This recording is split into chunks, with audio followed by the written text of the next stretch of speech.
So I was talking to my mother a week ago. I was telling her that I'm part of this amazing program, Mom, and it's called Change is Constant, and Ambassador Susan Rice is here, and Sarah Jessica Parker from Girls Just Want to Have Fun. She remembers that movie. Big time. And Sheryl Sandberg, oh yeah, she's at Facebook. Yeah, it's a big hit. And she said, oh, are you talking about quantum mechanics or something really interesting in technology? She said, what are you talking about? I said, I'm talking about trade, Mom. And she says, oh. And so I know that this is a tough act to follow. I'm going to try and be pithy and be crisp. But I want you to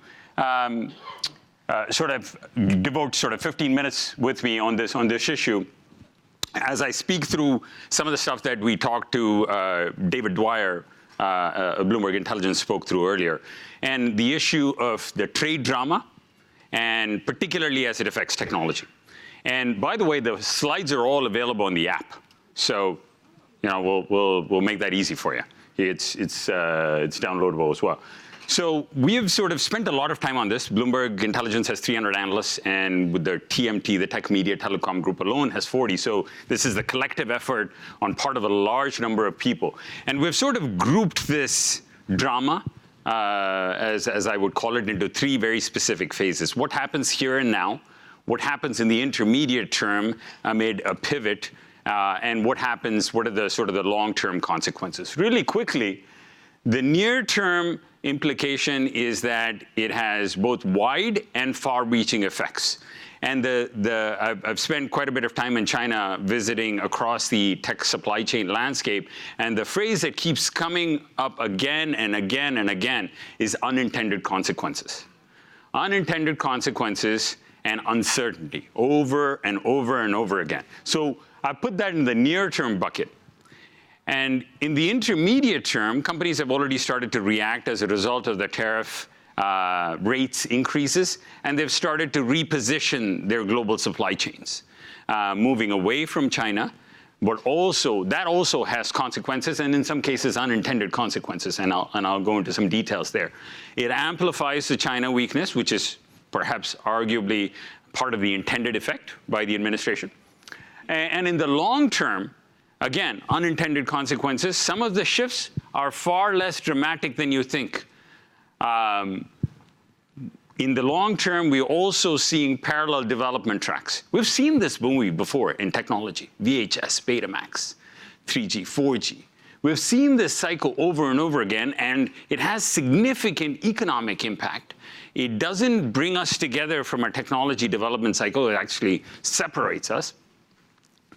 And then we have not seen any Chinese retaliation from a technology perspective. And we'll talk through some of that with these twists and turns and tweets that are coming along, what could potentially happen. And then it's become obvious to us that this trade tariff drama is now a geopolitical tool. We're not only in the US and China, Korea, Japan, India, and we'll start to see some of that. So I use the supply chain function in Bloomberg as an example. On the left side, you see suppliers. In the middle is the company at hand. I've used Hewlett-Packard Enterprise as an example. And on the right side are its customers. The clear, obvious thing from here is that you see a lot of companies from different geos here. Easy to figure out. Counterintuitively, different kinds of companies are on the right side versus the left side. Again, the point of this is that by pushing a pain point in one place, it has far-reaching consequence. It has unintended consequence, right? China makes a significant amount of the world's servers, PCs, phones, but they're not all consumed in China, right? A lot of the parts that go into that supply chain come from outside of China into China, organized or assembled in China and re-exported out.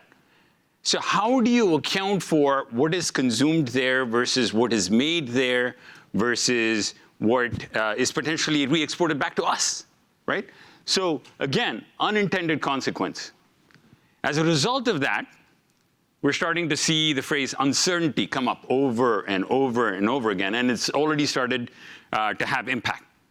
Downside risk to corporate spending here in the United States. I don't know what's going to happen, so I'm going to tap the brakes a little bit, says every CTO, right?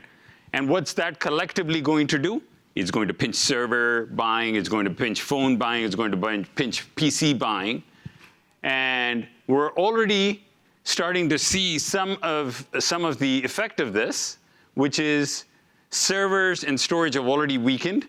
The interesting part about this particular chart, and I use this as an example because not all parts of the tech supply chain are pinched equally or in a timely fashion at the same time, right?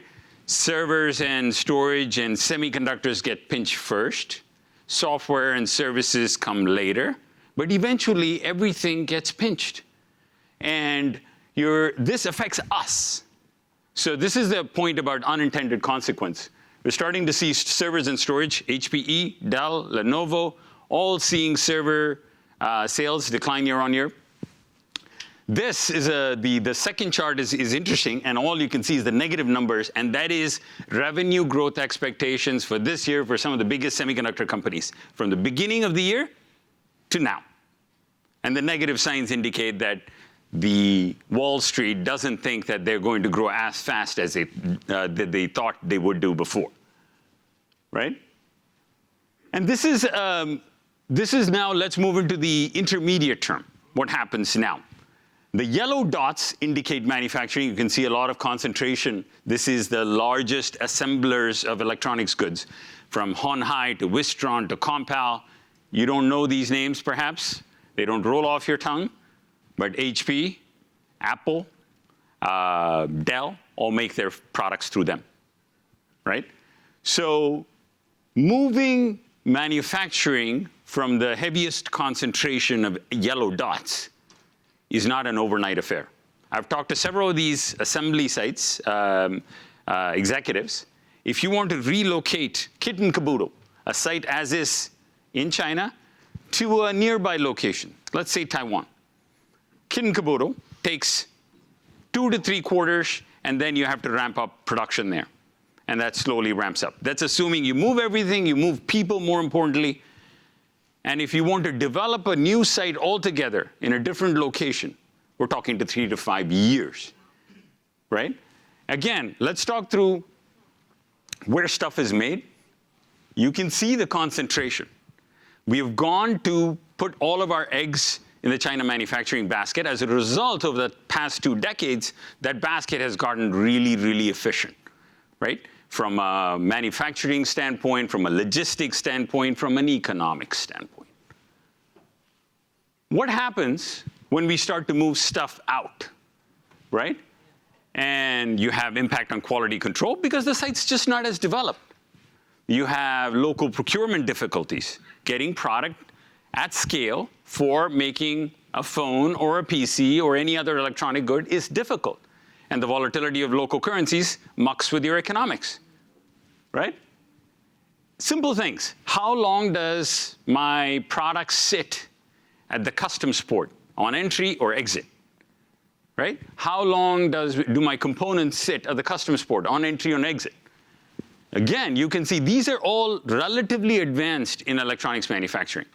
And this is what we're talking about when we're moving away from China to a more decentralized model. The whole notion of manufacturing networks, not concentrated manufacturing, has come up over and over again.